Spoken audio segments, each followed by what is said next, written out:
In this video, I'm going to show you how to withdraw money from TradeWiz Bot. Now, the first thing you want to do, you want to, of course, activate your TradeWiz Bot on your Telegram account. So you want to go ahead and click the link down below in the description as well as in the pinned comment. So you actually make sure that you come to the correct bot. This is the official bot over here. You can search it in here, but there's a lot of different scammy ones. And if you want the official one, I would recommend clicking the link down below and then basically just starting your bot that way. Now, after you are inside this bot over here and you do some trading, and let's say you'd now like to withdraw some money, what you're going to want to do is you want to click on over here, hover over this button, click on start.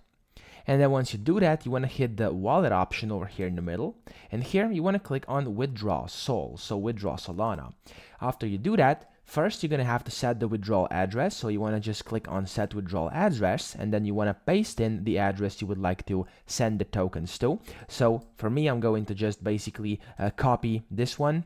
Of course, the same one, but this makes no sense. You actually have to just paste in the address to the wallet you would like to send to. So go ahead, copy your like Binance or maybe whatever wallet you're using, maybe like Phantom or MetaMask, whatever you are trying to withdraw to, and then paste that wallet in here. And then after you do that, click on this button over here. There we go.